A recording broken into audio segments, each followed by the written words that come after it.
Are we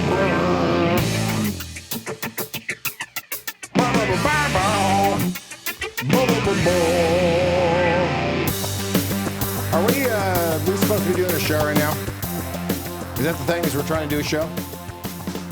We live right now? We actually doing this? Yeah? Anyone? Live on a Friday. Live on a Friday, right? Back in our new comfy time. Yeah. Is that the deal? How's it feel? Great. Feels good, right? It actually feels. Feels like the appropriate time. It does. Oh, are you pouring yourself some Austin Hope? Yeah. Oh, tricky dicky. And by the way, welcome back to a month of vacation. A month of vacation. I don't think it was vacationing. Are you gonna pour me some too? Can I have tequila and wine? Is that a thing? I wouldn't. Are you having any of this, Austin Hope? You want some wine and what are you drinking there? Vodka. Vodka? I started off, as we do here at Rocktails live at 5:04. We talk about music. We have some cocktails. Sometimes we have some guests, and today we have a very special someone who's going to be joining us. Naughty Gotti. Do you want to give someone a sneak peek? Can we get a shot of our special guest on the couch? Hi, everybody. It's me, Jake Fogelnest. Here, I love that guy. Love this broadcasting. Jake Fogelnest. What are you drinking over there? Are you drinking a soda? I'm drinking a Sody Pop you handed me. You said, you want a Shirley Temple? And I said, sure, that sounds great. So I got those fancy sodas, Yeah, right? How's it taste? It's actually pretty good. It's understated. I just want to make you happy, Mr. Fogelnest. I couldn't feel more at home, and thank you for having me. So we have, of course, my brother from another mother, Brendan J. Smith. It's good to see you again. I like your Black Sabbath The End shirt. I have many updates. We got good shows coming up. Very excited. We're going to talk all about it. Goth Gwen, she's got a cold black heart. She's on the rock line. If you want to call us, you can call us at... Call us on the rock line, 855-601-ROCK. That's right. You can give us a call, 855-601-ROCK. Goth Gwen can handle all of your rock tailing needs. We are going to be discussing first and last records from The Cure later on. I mean, that's a big point of the show. I want to talk about, I have a big event coming up, on the 8th. You got a couple of big events coming up in the month of May, but on the 8th you have... Well, there's screening that I'm going to talk about. Cheaper Than Cheap dropped the trailer. I want to tell folks, if you're curious about it, you can give me a call, ask me any questions about it. A Zappa film. It's a oh my God. It was very, very challenging to put together, to say the least. It is a concert film that just... The sync was off. The video sucked. A ton of it needed to be fixed. And thank goodness for the science of today was able to help us, bring this intimate concert to life. I'll talk more about that in a second. I just want to check in with you, Richard Van Schell Tingle. Yes. Dick Tingle. Yes. Just want to say, are you at your goal weight? 2 pounds off the goal weight. You look very, very thin. Looks very handsome. Very handsome. I don't know how that's possible because while you were gone, we socialized, and this person, the hobbler came out, and the hobbler came out, and Richard made me and the hobbler fondue, a 4-cheese fondue without you. Gotti, were you there? I came for leftovers the next day. So I don't know how because I gained 22 pounds that night. Cheese, chocolate, other weird meat dips. Steak. 2 kinds of steak. Richard Sheltinga made 2 kinds of steak and sauteed mushrooms that you could put in the fucking cheese. And 2 different kinds of bread. Did you have a Lazy Susan like this too? Yeah. He did not. He was so busy in the hobbler, and Who I sat the at fuck his little does bar that? top. Like, was it a key party? Well, I mean, this feels like it's like straight out of the 70s. Take time out. And then we did chocolate fondue afterward. Then we did chocolate fondue. From afterwards. a fountain? No, just fondue. Huh. You came for the fountain, Gotti? Love that fountain. Fuck. Where the fuck was I? So I don't know how you were camping. I had obligations with my son. Yes.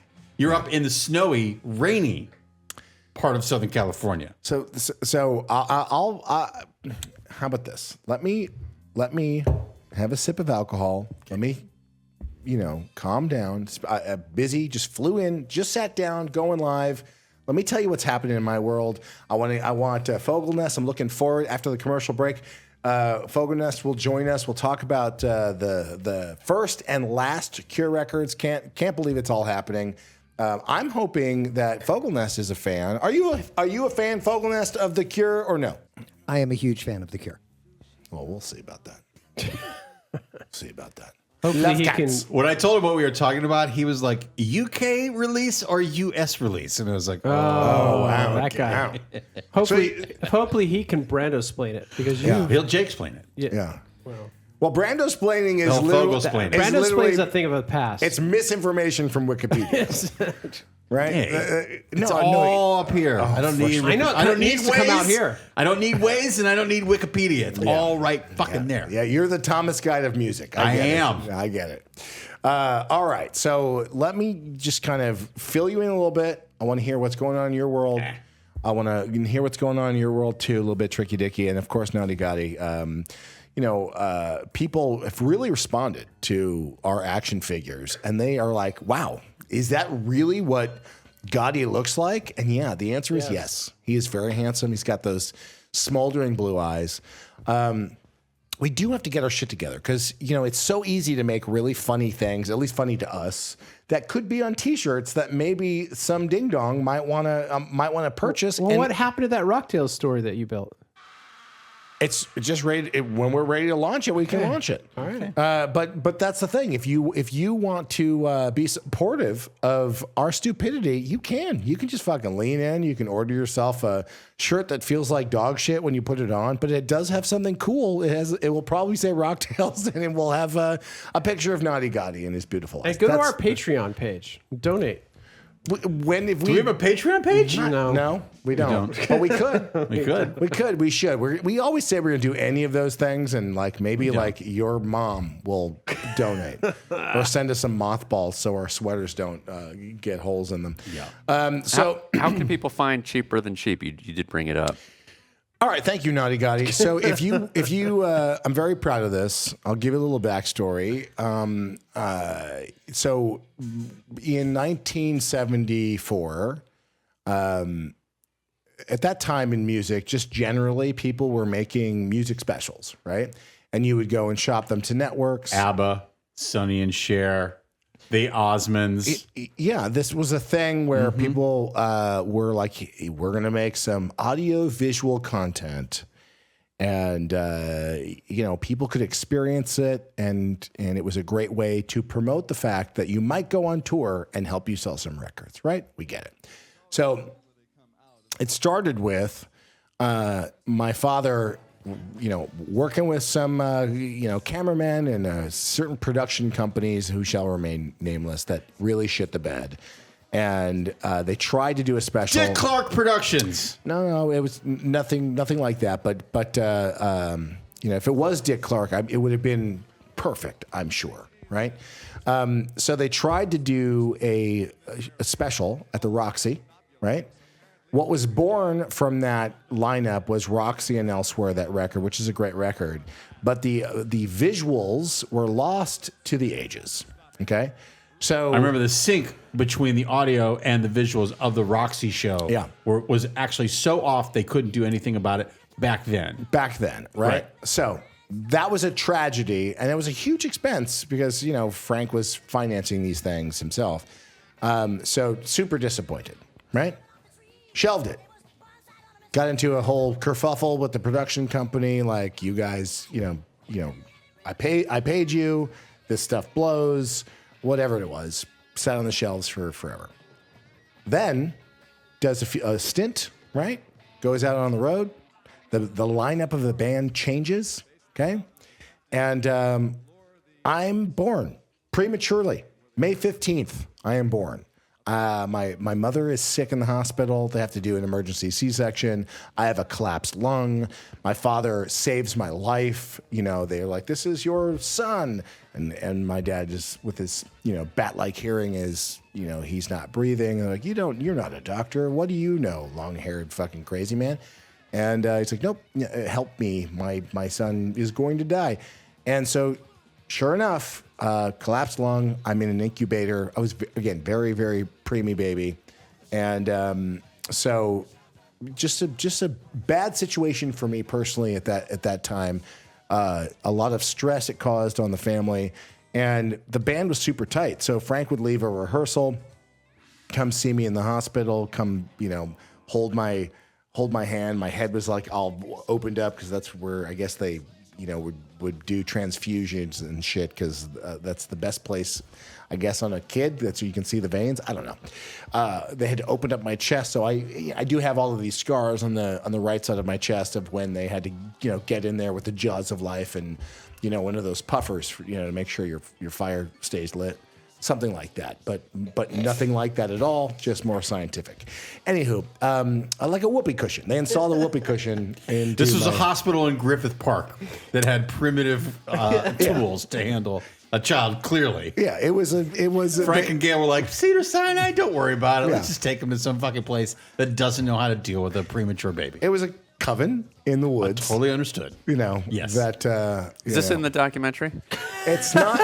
It's not even remotely. You don't hear any of this backstory. You were born in that weird defense base up in Laurel Canyon that nobody knows about. That Jared Leto turned into his house. And finally, the truth is out. There it is. That's why they couldn't handle you. Okay, so I grow up hearing all of these stories, and then I'm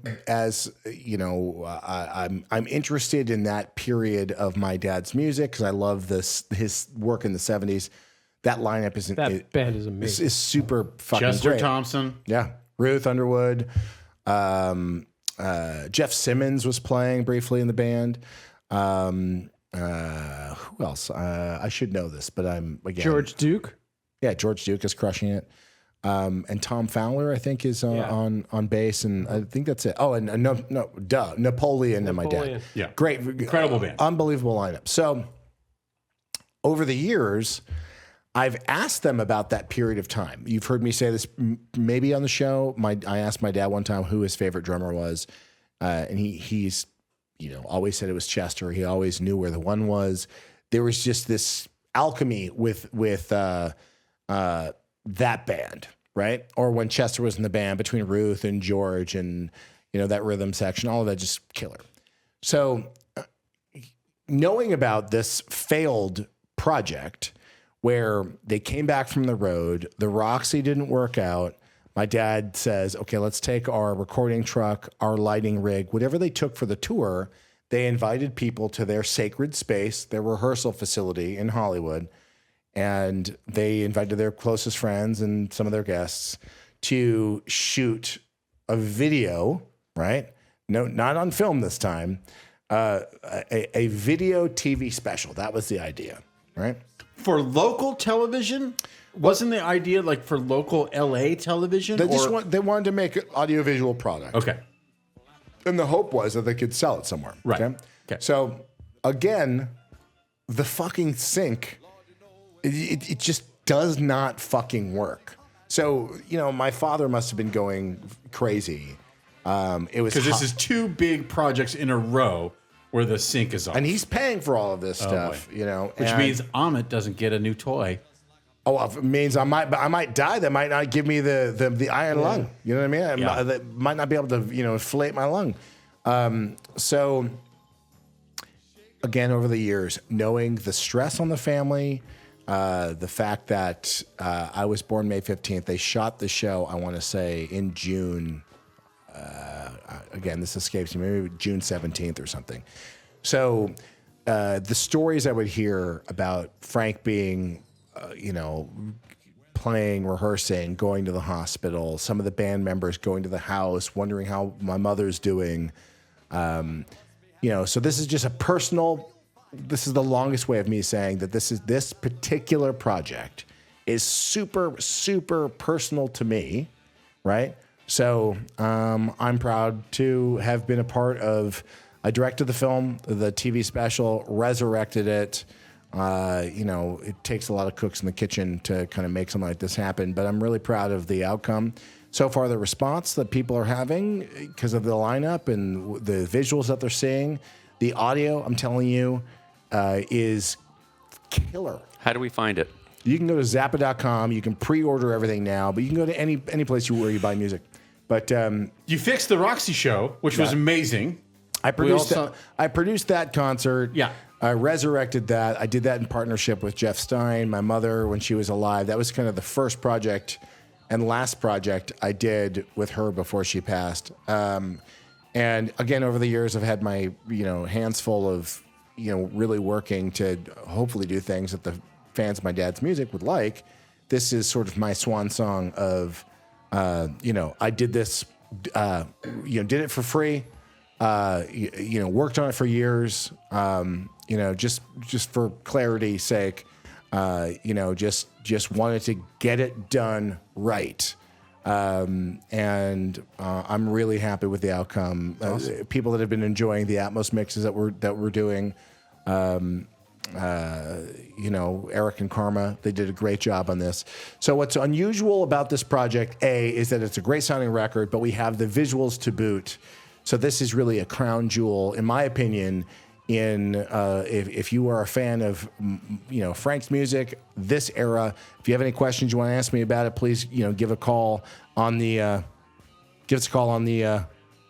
Call us on the rock line, 855-601-ROCK. This is fucking Rocktown! Screening is going down for all you locals here in LA.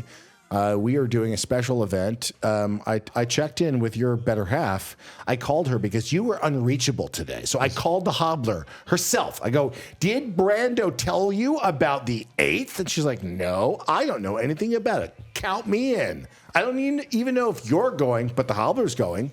I have clicked yes on the RSVP. Okay. All right, good. Tricky Dicky, I have you. Are you going to go? You going to join us on the 8th? Absolutely. No? Naughty Gotti, are you in? I'm in.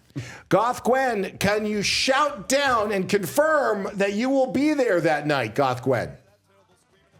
She said she'll be there. Okay. Have we covered enough of this Zappa stuff? Or? Oh, well, yes, that's the one big thing, but I've seen it. It's really good. You've already seen it? Well, I've been working on it for a year now, if not longer. It's really good. And the trailer is amazing. Okay, but we have that. That's important. Do you want to? Can we show the trailer? Let me find it. Yeah, I mean, you just go. You can track it down on YouTube. It's the Cheaper Than Cheap, and the reason why it's called Cheaper Than Cheap is because they had no budget, and Frank Mike checks it is like, welcome to, Cheaper Than Cheap special. So, if you were wondering, and the song Cheapness, he spelled cheap, CHEE. Okay, we got that, but also coming up, it's May. Yeah, Sunday. Oh yeah. May 18th.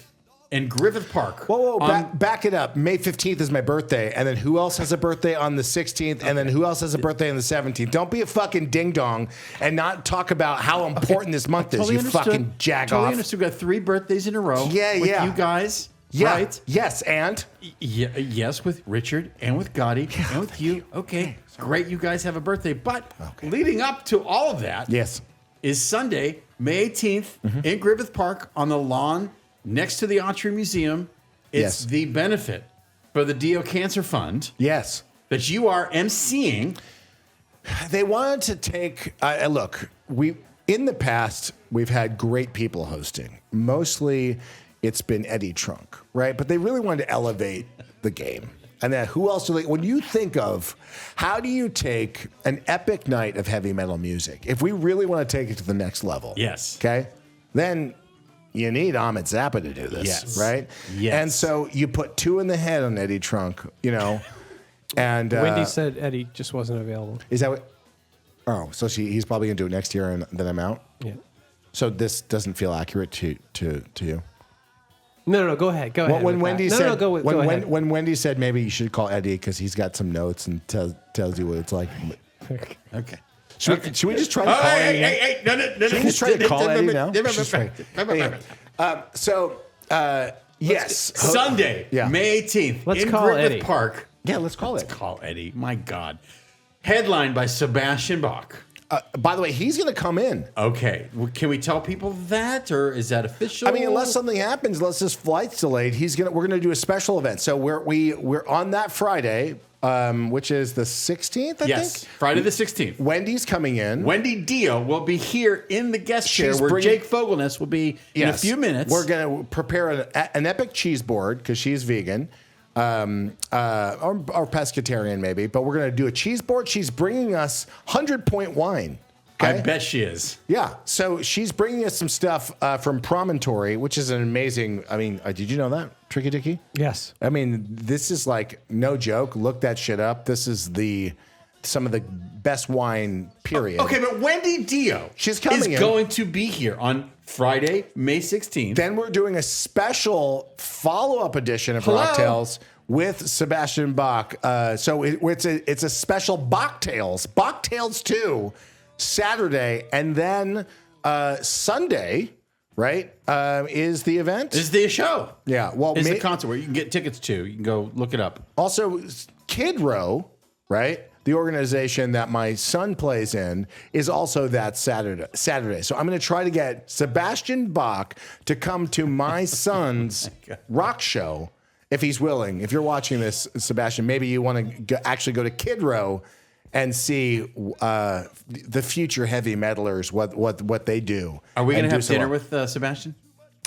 All right, so we're going to have some good wine. We're going to hang, but after the show, the Dio show, I was thinking we should also try to just bring our equipment, interview some folks, get people to pop in, and just tape a show there if possible. If we can get down and dirty, are you into that? Sure. We could just use our phones and stuff like that. Yeah. Live stream something, record it. I think we should be there. We got to figure that. We got to talk about that. We'll figure it out with Wendy. Yeah. So a lot of fun things coming up.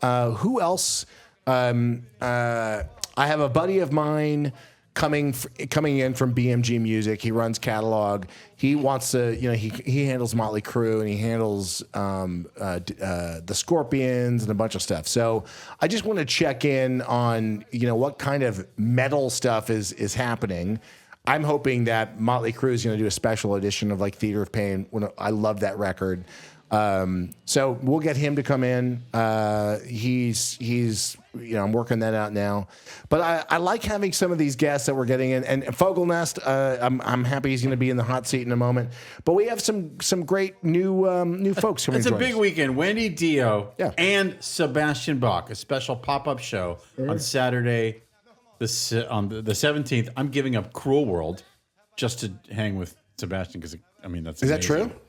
That's the day of the Cruel World Festival in Pasadena. Can't do both. Doesn't matter. I would rather be here with the fucking rock wizard. Well, we'll see what time he's available. Again, it's just when he lands. Totally understood. Talk to Baz. Just love him so much. So we have to. Sebastian. But then he's like, "What are we doing after the Dio thing?" He's like, "I'm going to be hungry." I mean, he's closing the show down, and it's kind of an early-ish night. Yeah, it is because it's Griffith Park. They don't want the metal. I thought it was in the Valley. No, it's on the lawn. It's at the next Autry. to the Autry Museum, directly across the parking lot from the Los Angeles Zoo, which is in Griffith Park. Wait, are we going to eat endangered animals? Is that also happening too? We're going to break into the zoo and we're going to kill something. Bald eagle steaks? Is that what's happening? Hey, let's take a call and then take a break. Take a break, and then we get Jake in the hot seat. Yes. Yeah, cool. Naughty Gotti, thank you for keeping this show on track. You're so handsome. It is Rock Tales. Who are you? Hold on. Oh, really? It's Rock Tales. Who are you? Where are you calling from? What are you drinking? Who do we got here? Hey, it's Leslie from Austin, Texas. Hey, Leslie. Welcome to Rock Tales. What's the weather like in Austin, and what are you drinking? It's pretty stormy and haily. I'm drinking a fresh squeezed screwdriver with fresh squeezed orange juice, rather. Oh, how many of them have you had? I'm only on my first one. I might sound a little buzzed, but I'm not.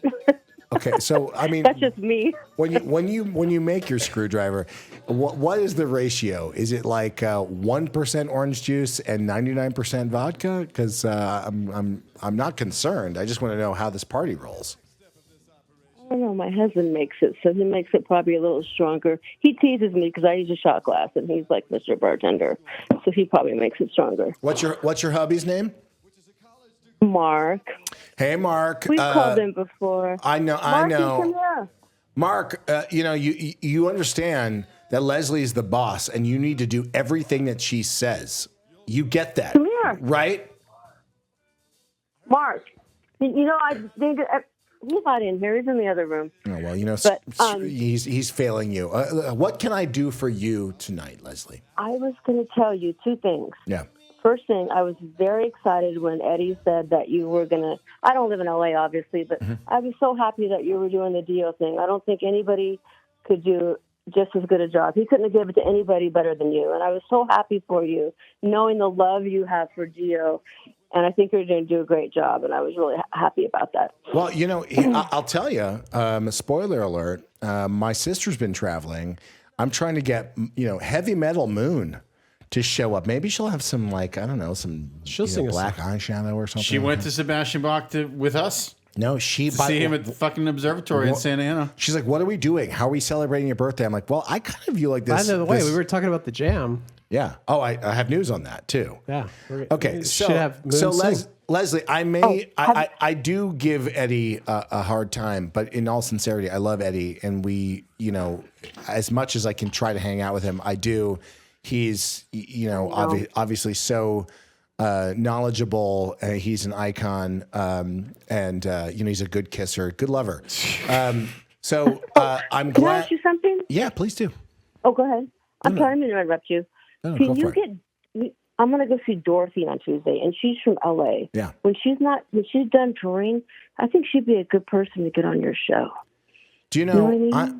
I agree with you. I love her music. I love so far what I've heard from her new record. We saw her live. Yeah, I've seen her 3 times actually. And I will reach out. It would be good to have her. Do you want to know what my wish list is of bands that I want to have come on the show? Tom Kiefer is on there. I know that. Yeah, he's my unicorn. The day Tom Kiefer comes on the show is the day I'm like, okay, bye-bye, Rocktails, I'm done. So Tom Kiefer, love him. I want Larkin Poe to come in and hang. I love those sisters. They were just here. Yeah. Yeah, I missed their show? Yeah, a week ago. Are you fucking kidding me? I'm not kidding. They were at the It's Fonda. no secret that I love the band Larkin Poe. Are you fucking kidding me? No, they were at the Fonda across the street from the old Pet Boys, the old Funko store or whatever on Hollywood Boulevard. You were traveling. My birthday. He was traveling. Yeah. My birthday. You guys didn't think to fucking let me know? I just assumed that you were going to be performing with them. You know what a fan of Larkin Poe I am. I do understand. It's no secret that I love the band Larkin Poe. It's no secret. Well, that's my. They played 5 minutes from here. Oh fuck! A week and a half ago. All right. So I would like to have them on. Tom Kiefer. That's the be all end all. I'd love to have Dorothy on. I would like to have Tom Bailey in person here because we all know how much. Not on the phone from New Zealand. Yeah, not on the phone from New Zealand. And then I really do love the band Soft Cell. I love Berlin. I love. I'd love to have. How do we not have Sammy what Hagar about that in here? chick? She lives in L.A. The chick from Till Tuesday. Oh, Amy Mann? Oh, my friend Amy Mann? Yeah, no. That's not going to happen. It's not going to happen. No. I'm not going to put her through Rocktails. Why? I would not. Why? Amy likes quiet and calm. Wait, hold on. Can we practice this? Leslie, she doesn't do podcasts. We're not going to torture Amy. Comedy, but she doesn't like. She doesn't even like interviews. Okay, Leslie, will you pretend to be Amy Mann for a second? I'm just going to see if we can do this in a calm way. Okay, all right. You're so joining us now in live in studios is Amy Mann, and we just want to let you know, Amy, that I love your soundtrack work. I love your Till Tuesday work, your solo work. How does this feel for you to be on the show with us right now? Do you feel calm? I haven't been in the same room with you since Wait, your I think brother Leslie stood was me up. supposed to be Leslie's being Amy Mann. Yeah. Oh, okay, sorry. You're not I was- following the skit, are you? Are you hearing? Or I you missed the part where participating? I thought I was being Amy. No, Leslie is Forget Amy. it. You're not that calm. You're pretty calm, but I was on Adam Carolla a few weeks ago, and he's a lot more rambunctious than you are, actually. Oh wait, hold on a second, Amy. So you were on Adam Carolla, and Brando's been saying he's so paranoid that you can't hang with us. But you do Adam's show? Is that true? I know, right? That's what I thought. Wow. So You know why? They both know someone. They both have the same friend. What? I don't know, or something. They do. She's a comedy nerd. yeah. Anywho, this bit's going nowhere. Leslie, I appreciate you calling in. You have any questions about Cheaper Than Cheap, or is this where The I Cure? say or The Cure? Yeah. I'd love to hear your thoughts. No, I just wanted to tell you that I was happy for you doing the deal, and I love you guys. I love you we'll too, man. talk soon. Aloha. You tell your Hello. husband he's in my bad books for not saying hi on the show. But I appreciate the call. Should we? That was nice of them. Yeah. Right? Oh, Nice of them to call. Let's take a break. Let's take this And call get about Cheaper Than Cheap. Oh, I think we have a complaint. Hold on. we have a complaint. Yeah, I'm sure. I can't wait to hear a complaint. There's always a Zappa complaint, isn't there? I'm open for any of it. Who are you? Where are you calling from? What are you drinking? Welcome to Rocktails. Hello. Hello, caller. Are you there? Yes. Who is this? Where are you calling from? What are you drinking? William Hobbs. William Hobbs. Is that right? I'm drinking Coke. Drinking a Coke. And where are you calling from? St. Paul. St. Paul. And apparently you have a Cheaper Than Cheap complaint laid on you.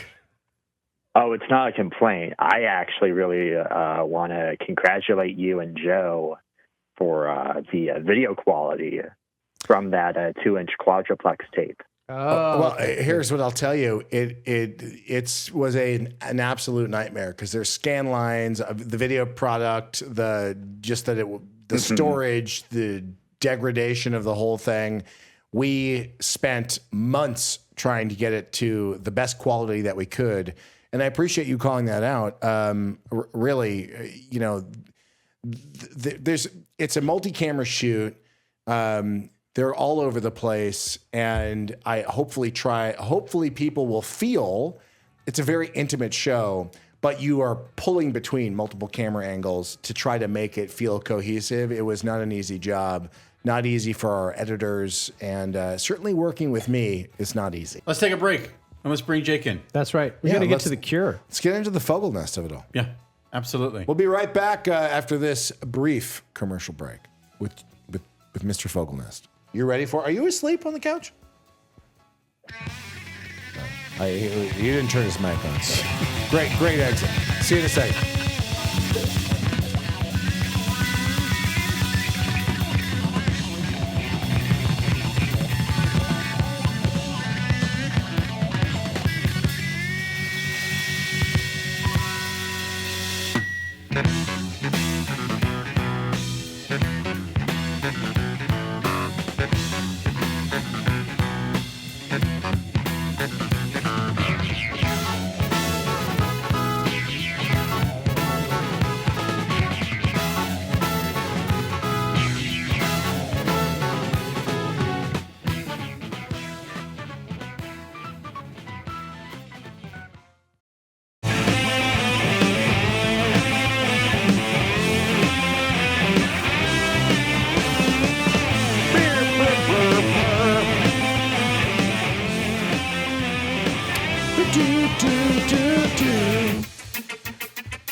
Are we still in the middle of the show?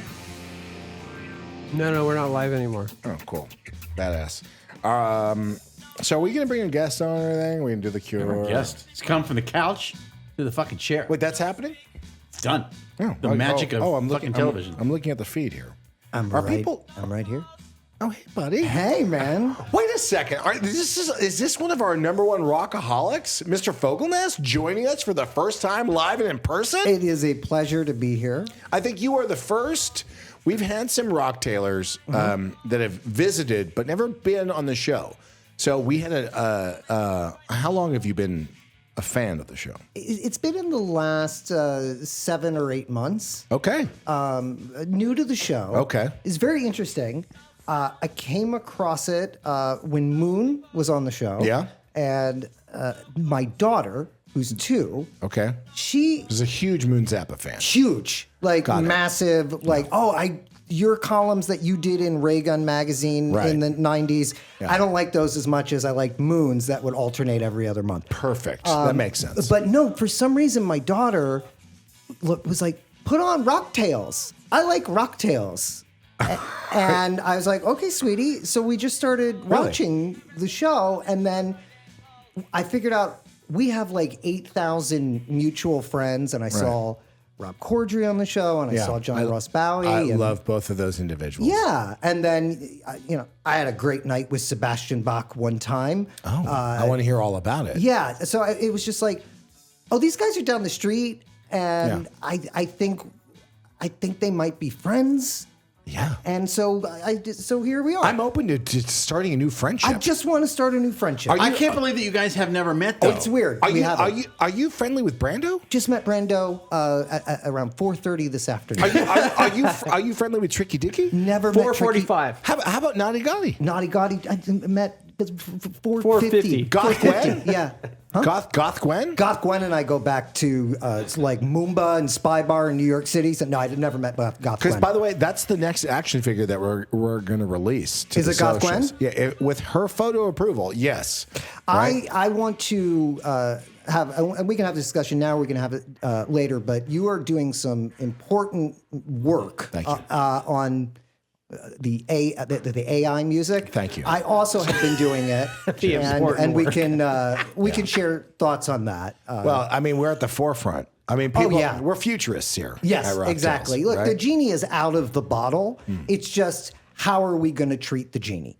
Well, I often sit here with Tricky Dicky and Starchild, and we just talk about AI. It's so cool and fun. Starchild, Mr. Fogelnest is here, and again, your thoughts and your passion for AI music. Do you have anything you want to share with Fogelnest while he's here? Hey, this isn't normal. It's not. And what I find is there's certain parts of it that you want to take out. You got to get Motown, Philly soul. That's the genre that I work in. Yeah, they strain out all the lumpy parts. That's the parts I try to strain out. Yes. Yeah, he gets it, and this is why, again, you have people like Paul Stanley that understand the importance and and how incredibly awesome AI music can be when you would do it anyway. And you just when you strain out the lumpy parts, you got to strain out the lumpy parts. Then you're good. And I'm so glad that those guys are still going. Kudos. Yeah, kudos to you, my friend. Exactly. So we have your daughter to thank for you being a fan of Rocktails. Yeah, Tallulah, like I like Rocktails. Turn on Rocktails, and that's weird. It's very weird. She's 2. She's got her finger on the pulse. Yeah, she likes your book. She likes your children's book. Oh, so you're like a stalker fan? Not a stalker fan. When you have a kid, people buy a ton of books and stuff. So it's somehow I got a copy of your book. And I appreciate that. But do I need a taser before walking out of here? Like you try to kiss me, kiss my neck? She doesn't love Not you your like daughter. Jimmy I'm talking Fallon. about you. And I know you're talking about me. Okay. And no, she prefers Jimmy Fallon's books. Television actor Ahmet Zappa. Can't win them all.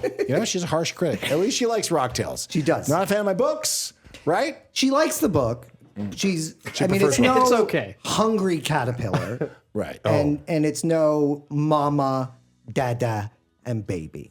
Okay.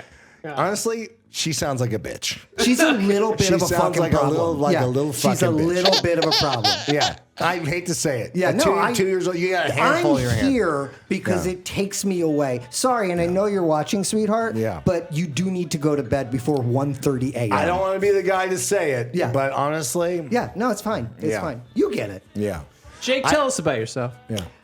I am a transplant from to the city of Los Angeles. The Angels. I'm originally from both Philadelphia and New York City. My mother was born in Philly. Keep going. Yes. So I. Oh, you knew that as a Psycho fan. No, I did not know. I did not know where your mother was from. And now you know. And now I know. Okay. Where in Philly?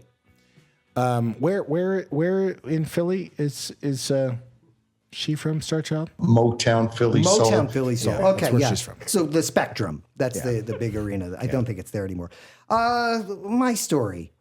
I was a teen at one point, and I started doing a public access show out of my bedroom. This is incredible. I love it. In New York City, and then Channel J. Not Channel J. That's the least access, and I was only about 14, 15 when I started it, so that would be it would be illegal.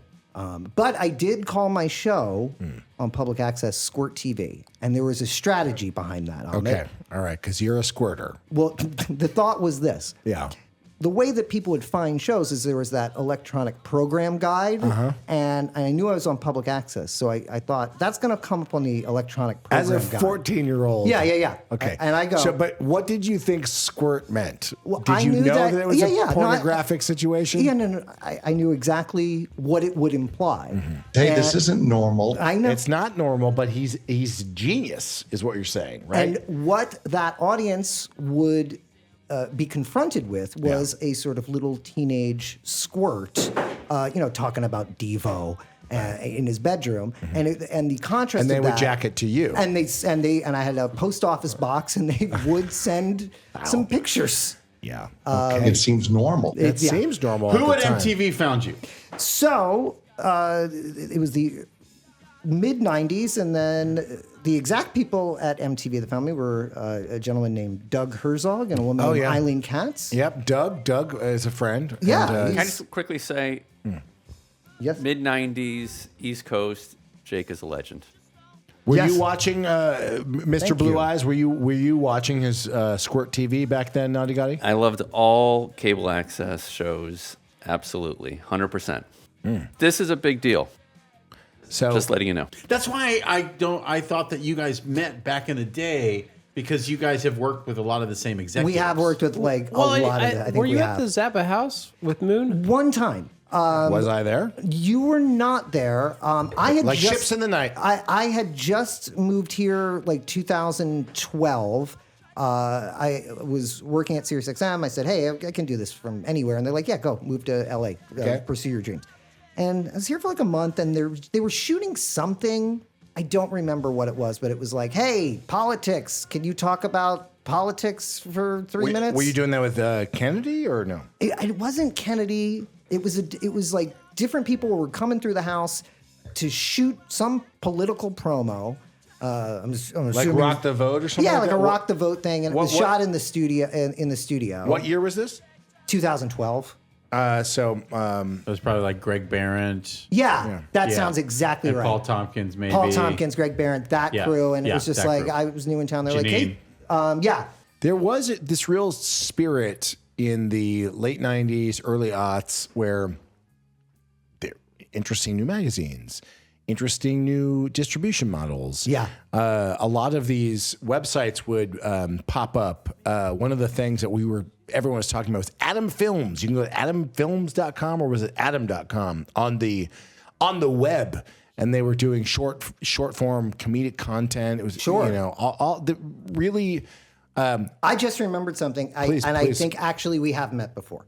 At Comedy World? And yes, Okay. was that the thing where it was a huge sort of, in my mind, it was a huge warehouse. Yes. And you were doing comedy on the radio. Yes. On the internet. Yes. And I was out here. No such thing as a podcast. Yeah, it was it was essentially pre-podcast. It was a bunch this. of mobile trailers. Yeah, okay. So it was this. I came through, and it was being toured for me, and I was like, "Wow, this is super cool." And then, like all things of that internet era, one day it just shut down. Yeah. Yes. I think we met there. Okay, well, Briefly. that makes sense. Who did you have a show? Were you a guest on a show? I think I was either a guest on a show or just being. My memory is that they were touring the facility, like, "Hey, this is something that exists. You should be a part of it." That was an incredible time. Yeah, and it really does predate what every podcast network. Comedy World was genius. It was a giant warehouse. Everyone got their own production trailer. Yeah. And there was the main studio trailer. So as a show, you had, your team, your editors. And so I had the morning drive time show with Kennedy, and our show was The Future, right? And we had crazy guests. So we were on terrestrial radio, and the innovation at the time is that you could also stream it live on like Real Player or something. On the internet. So yeah, we probably met there, but we would do fun things. Nostalgic conversation here. When we would have guests on, we would get them to do reads, and they're like, "What is all of these things?" So one of my favorite gags is I had like Ben Stiller and other big names of note. They would do these reads that I don't understand what this is. But we would thank them because it felt like they were promoting Comedy World. You would give them like a liner, like, "Hey, this is Ben Stiller," and you're... Yeah, and they would do like news articles, whatever, and we would thank them. But then when they were in studio, when it was time to do our show, I got a bunch of celebrities, because I did these reads, to admit to killing Jean-Benet Ramsey. Because we would re-edit everything from the stories to be confessionals, right, of like whatever crime or whatever scenario was happening at the time, and it just happened to be. And you continue your research into that to this day, and I thank you for it, because we thank you for appreciating it. He's close to finding the real killer. He's going to find the real killer. He's close to finding the real Spoiler killer. alert: Dolph Lundgren. Watch out. Was in Boulder. Allegedly. The Cure. Yeah, let's talk about The Cure. We did a show not too far back where I think you had talked about how you loved the last Cure record. And the thing that stuck in my mind, and maybe you can talk about a little bit too, is the first record and the last record, they do have a dynamicism and a sound quality that feels consistent. And we didn't play these two records back to back. We'll discover that. We'll have a conversation about it. Well, this was also Richard's game in the idea of like coming up with fun conversations. Richard was like, we should do first and last for all kinds of different artists. Yeah. And just talk about the journey that the band takes, between those two things. So the first record, The Cure is the second time we're doing it. They popped off some hits. Well, somebody talk about the first record. Let's do a little bit of explaining about the band. Well, yeah, who wants to kind of? I can't speak to it. Are you? I can, but I want to give Jake the. I want to first walk back. Like I said, I am a huge Cure fan, and I want to be completely honest in that my introduction to the Cure was not actued the first Cure album, right? because I'm a little younger than you guys. You I'm had 24. to be the nerdiest nerd American weirdo goth to know the first Cure album in 1979. I don't even think, like goth, that reference, I think, came out of this moment. Goth doesn't even kind of exist, but you have to be the most out there New Yorker or Angelino in 1979 to know this record. But this debate of like how people will be like Springsteen versus like Tom Petty, as if you had to choose between the two, whatever that was. It was like The Cure or Echo and the Bunnymen. For whatever reason, that felt like that was how it was lumped in. Like, are you more You got that to choose side? a side. And I was more Echo and the Bunnymen, or maybe even more the Smiths. Like if they put those two bands together, Which are radically different bands, but I totally agree. They do get lumped together. So let's talk about that, but then let's also stay focused on their first record. Yeah. But Cure, not my band, open to loving them. Released May 8th, 1979. Oh, see. Yeah. 3 Imaginary Boys. Later released in the U.S. It's a Taurus release. We should love it. I should love it. But later released in the U.S. as under Boys Don't Cry as the album as Boys a Don't Cry. compilation. Right. Because that song "Boys Don't Cry," which is arguably the Cure's first hit, was not included on the UK release. That's correct. Of the record. So are we going to go track by track through some of these things or just talk about them? We can go through the Can we A and B them? Because I don't even know any of the 10:15 Saturday night. This is how the Cure sounded. first record. song. Yeah. Right. First song, first record. U.S. release. Correct. Wait. Let me drop in.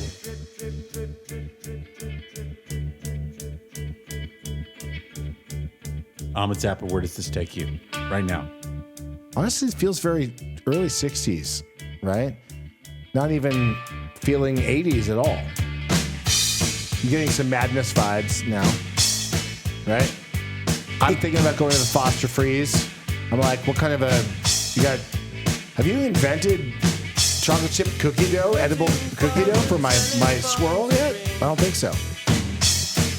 For me, I go to a time in New York City that is sort of retroactively referred to as indie sleaze.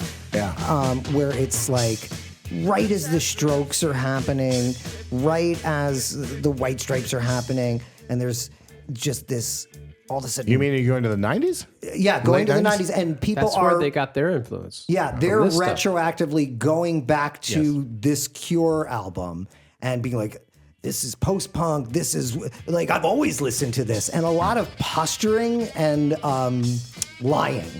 Yeah. How about Zipperhead on South Street? Okay. But wait, this record is what year again? 79. This is 79, so I'm 3 months old when this record comes out. But what I'm hearing sonically, right, is very... Like, did they play CBGBs? Because it's very punk. It's more really interesting than I actually thought it would be. They come out of the punk scene in the UK. Because they are there at the beginning. They're the second wave of people because they're a couple years after the Clash and the Damned and the Jam. Do you know that Goth Gwen upstairs is probably wanting to fucking... Goth Gwen should call us. Yeah, Goth Gwen, if you're up there, call into the show because I'm sure you're hearing us. You're like, you guys are the biggest losers. Yeah, she will, I think, will set us straight. But they are the next sort of... Goth, do you want to dial extension 101?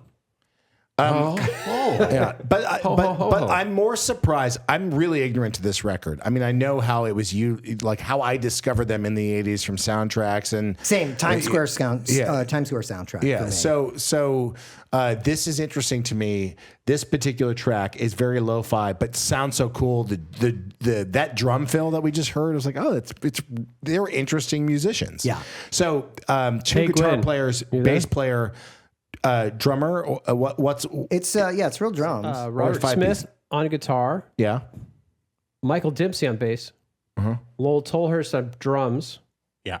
Poor old Thompson on lead guitar on a few songs. That's it. It's but basically Robert Smith. It's basically Robert Smith. But and did they Lowell, tour that who's way his as buddy. two guitar players, bass player, drummer? Gwen's on the line. She can tell us. Goth Gwen, so far we're track one. How do you feel about us being the what we're saying about the record? You just want to school us right now? Are you embarrassed for me? Tell me. No. Track one is like top 5 Cure songs. Oh. Oh, really? Yeah. All right. Well, why don't you stay on the horn with us for a second? You gotta talk. You gotta talk into the microphone there, Gwen. Oh, sorry. Can you hear me now? Yeah. How about now? Is it now good? Yeah, closer. Are you talking through a CB radio? What's happening at the Rip Griffins? Over now, 10:15. Yeah, cool. Break 1-9. So this is one of your favorite songs, or are you just saying generally you think everyone considers track one of the all-time best Cure tracks? No, this is mine. Oh. 10:15 Saturday night is her Cure song. And do you like the last record that they did too? Goth Gwen? Oh yeah, but I want to sit in the corner and like cry. It's incredibly sad. It's beautiful though. Wow. Oh, yeah, Do you feel the same way that Goth Gwen does? Or not? I listened to the new Cure album for the first time this week, and I was kind of blown away by like, wow, this is lush. This is the Cure. Mm-hmm. It feels nostalgic, but it also feels very now. And I was kind of blown away by the maturity of it. Because, bands that have been around for a long time, they can start to not be so great. May I? But yes, please. I was at the last Cure show at the Hollywood Bowl, and they played a lot of this record at that show.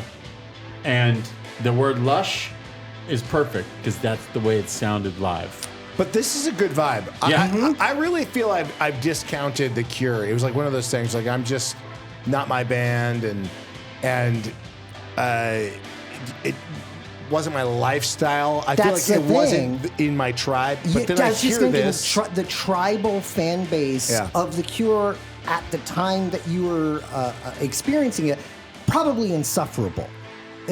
Or just like too hard to deal with. I was more Bananarama, bro. I was like, and that's what I appreciate you. Like, I'm a new waver. Yeah. I'm sitting in here. The Knack, I get it. With a Knack shirt, but also an RSO logo. It's so rad. It's all over the place. But hold on a second. I'm hearing his vocals right now.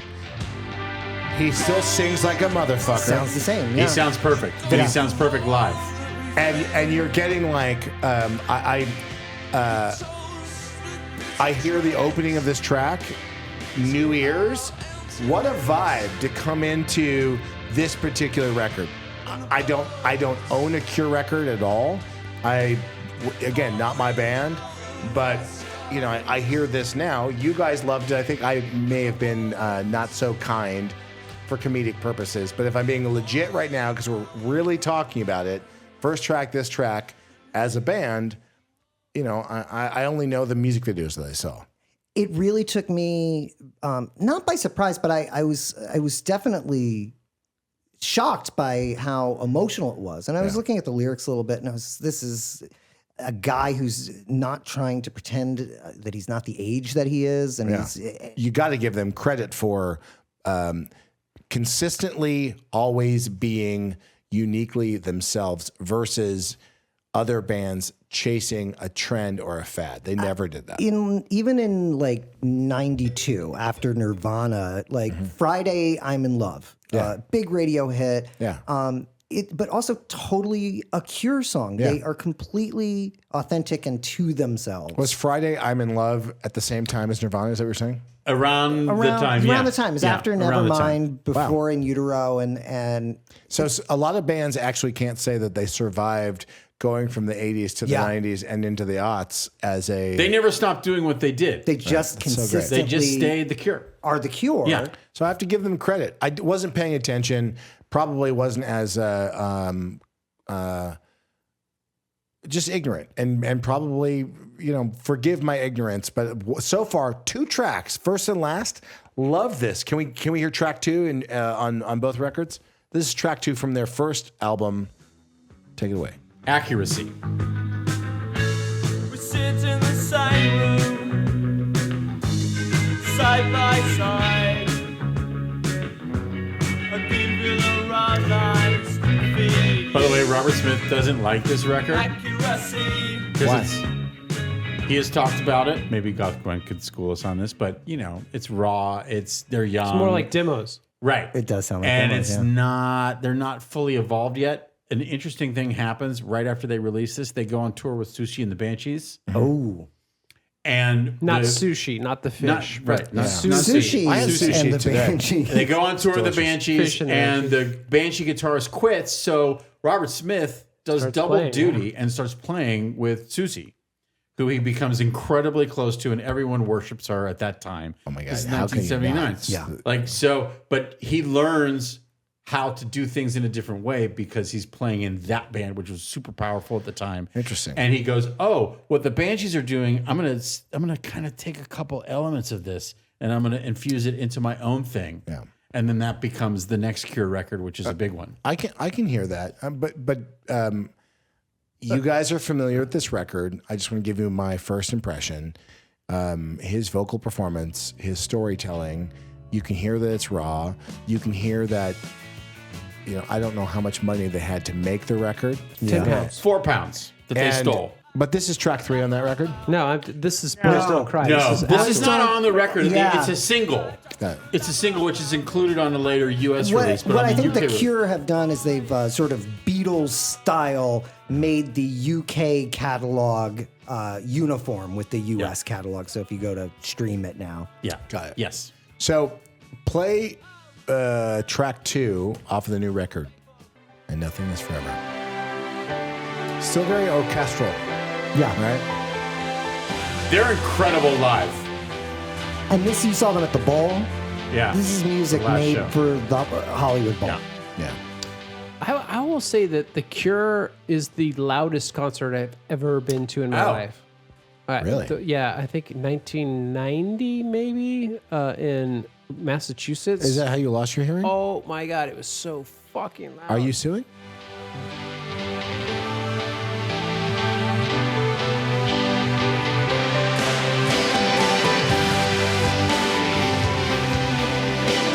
Big intros. What's he singing about? It's a vibe. Is this whole record like this? Yes. Yes. Yeah.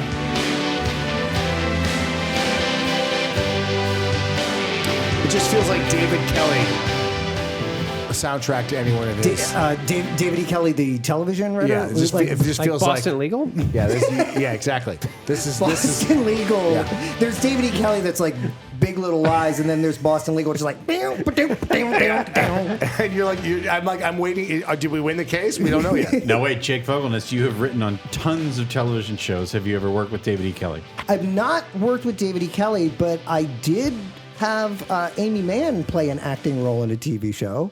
Oh, really? Yeah. I did a series for Comedy Central called Corporate, and I had this part, and it's at the end of the day, I asked Amy Mann, "Hey, I think you'd be good in this part." And she, in the script, she gets hit by a car. She gets hit by a car at the end of the episode, and she said yes. So I don't know why you're so afraid to bring her into the lion's den of Rocktail. You basically was like, listen, I'm going to kill my heroes right now. Yeah. Well, I think the character was sort of very, very uptight, very nervous, and keeps to herself at the office. And somebody wanted her parking spot. It was like. It was very So dark she has show. to be killed in the show. Yeah, at the end of it, she gets hit by a car, and I think we actually use And then someone gets her Nothing is space. Good Enough. Which was, she gave us a huge favor. I was like, hey, can we use your song while you get hit by the car in slow motion? And she said, yeah. She's rad. Yeah, she's Okay, awesome. she is focused on making the Tuesday reunion at Cruel World a good thing. They've been rehearsing. Well, of course, that's good. But after she's done with that, I will try.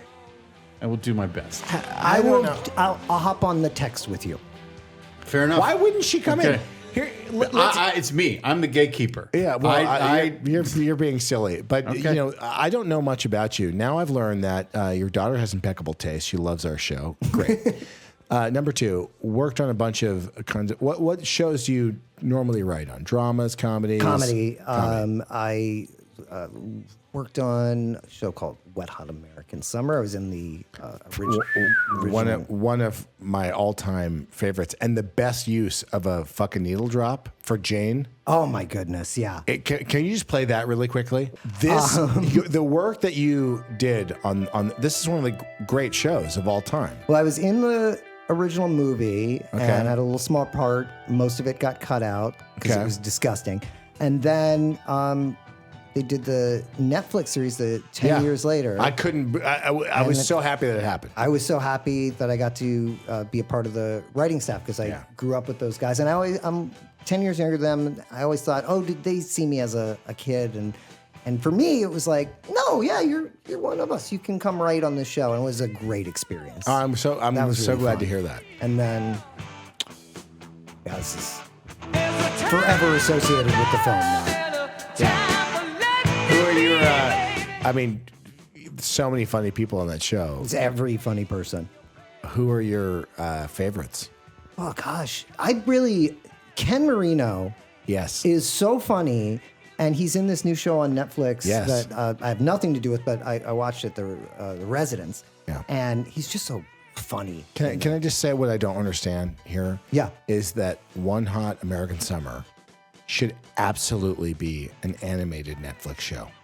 You know what? Maybe that's something for Showalter and they're Wayne timeless. You can actually see them as kids as they are, even though they're camp counselors of a certain age, and then you have the kids. It's like a great way to kind of extend that. Yeah, that's not a bad idea. Scotty, you want to put the deck together on that? Yeah. I'll text. Let's we can go. text David Wayne. But Ken is there are a few people that, no matter what the fuck they do, make me laugh my ass off. And Ken Marino is one of those. He's just so great and a great singer. Oh my God, yeah, the great middle-aged dad jam band that those guys are doing. It's so fun. You know what? He's a dad at. He lives around the corner. Yeah, he should be on this show. I'm happy to facilitate. Make it happen. I Fogelnest. will. Let's do track 3. Yeah. Yeah. Oh, this is one of my faves.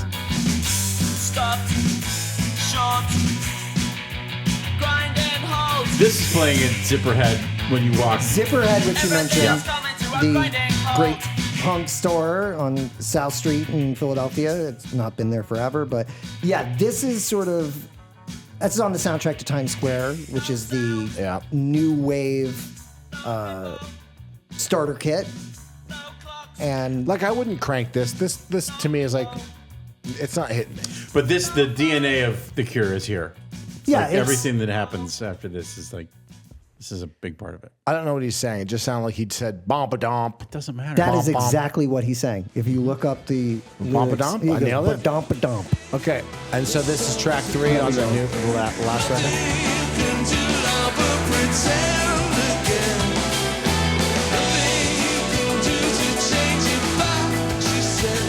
This is a man who's lost his virginity to a polar bear.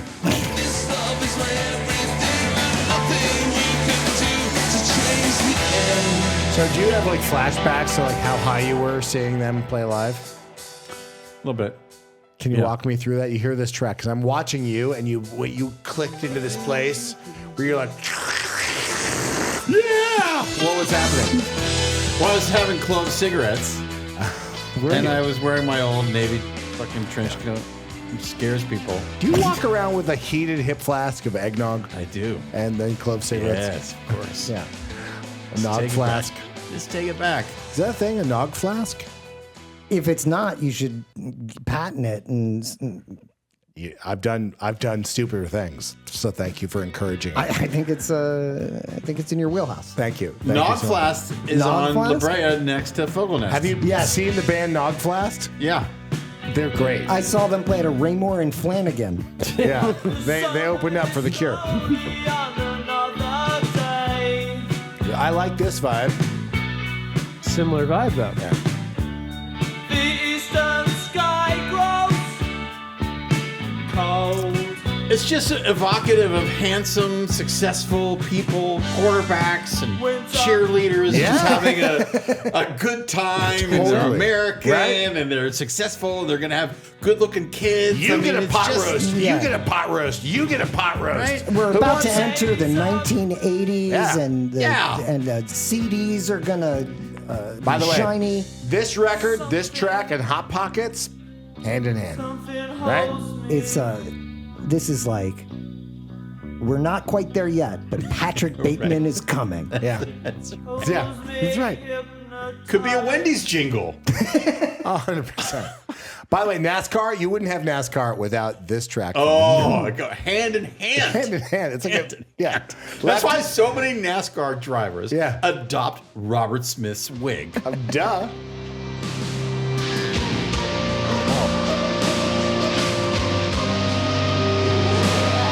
Is Tom Cruise gonna fucking get the code for the bomb? We don't know. He's like fucking. It's like it's Maverick flying in. Yeah, He's gonna jump off the cliff on the motorcycle, land on the back of the 747. Yeah. Ride the 747 to the front of the plane. Smash the window in the cockpits. Yes. Those two fucking guys have already been killed. He's gonna jump into the window and fucking land the plane. That's a fucking solid evolution from The Cure to get to the #1 movie star in the world, soundtrack of our lives, Mission Impossible 5 billion. Hugely successful. yeah. Those movies have done well. Yeah. And you by the way, you would not have Tom Cruise without The Cure. Enough said. right. Duh. In risky business. 100%. When he does the whole bit to When he Boys does- Don't Cry and the underwear. A lot of people think it's Bob Seger's old time rock and roll, but that was the American cut. Right. Yeah. The UK cut the they UK got, cut. he's doing a forest. First of all, the UK cut is so rad. It's actually role reversed. They did pickup shots because it's Rebecca De Mornay who comes out in just a bra and underwear, slides across the screen to I think to the last Caterpillar Girl. Yeah. Yes. Right? Yes. And then her dad, Wally George, he comes in and he says, I don't want you involved with these suburban teens that are chasing a yuppie future. Happened exactly that way. In the early days of Squirt TV, did anyone make you do a photo shoot with Wally George? Wally George was out here. I was. He was out here. He was out here on the West Coast, That's right. and I was admiring. But we on the East Coast, we had Morton Downey Jr. Morton Downey Jr. who sadly never got to meet. Do you know, I always thought that Robert Downey Jr. and Morton Downey Jr. I always thought that Morton Downey Jr. was Robert's dad. You thought Downey Jr. was the last name? They're not? They're not related? No, apparently not. Spoiler alert, no. But I thought Morton Downey Jr. did films like Putney Swope. He did all these. Nope, not the same guy. Just found that out. Hate to break it to you. This is why I You and me, gotta same boat. check the internet more often and Right? get my facts straight. What about Joe Frank? Joe Frank is a very cool personality. I'm fascinated by the thing that happened with him and the movie After Hours. Wait. Walk me through this. So Joe Frank, radio personality, storyteller. Because I love the movie After Hours. Yeah, I love me Terry too. Garr. I love Griffin Screenplay Dunn. ripped off. Well, Jake will tell the story. So basically the first 45 minutes, 50 minutes of After Hours are very, very similar to a Joe Frank story that he told on the radio. He's a storyteller, even down to specifics about paperweights that are shaped like bagels. It's weird.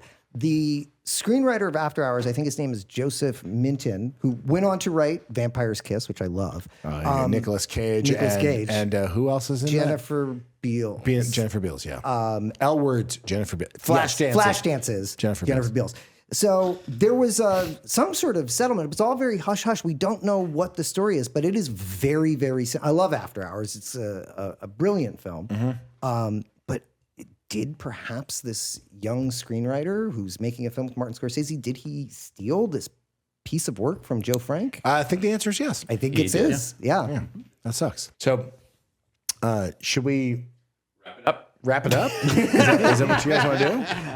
Did I derail the whole thing? No, not at all. It's great to have you on the show. You're in the neighborhood. Come back anytime. But my wife is making my mother-in-law's stew. She's invited us all over for the Croatian stew. Do you guys want to come over for some stew? Of course. Yeah? You want to come over for some Croatian stew? I must text my wife and ask permission, but I would like the stew. Solid plan. Yeah. Mr. Fogelnest, thank you so much. This is a pleasure. I think you guys are great. Well, please come by anytime. I sincerely mean that. If you are in the hood, we'd love to have you. I think we can agree that The Cure lost nothing, and the last record was amazing. No. I was really blown away. I had a reaction like I did when My Bloody Valentine put out that record after the long extended. I was like, whoa, it's good. It's really good. Yeah. I do want to put a final point on this. The band, I'm open to loving them. So far, this notion of yours of first and last is interesting in our, as music aficionados, appreciators, or just lovers of all things. Great fucking band. Great job. They never sold out. They consistently held on to their core audience. Never lost touch. The fans evolved with them. Massively influential. Yeah. So my hat's off to you. My hair is off to you. My hair is gone for you. The Cure. Thank you for all that you do. Can't wait for your next record. Way to fucking be legends, guys. So cheers, motherfuckers. It's Rocktail. See you next week. Cheers.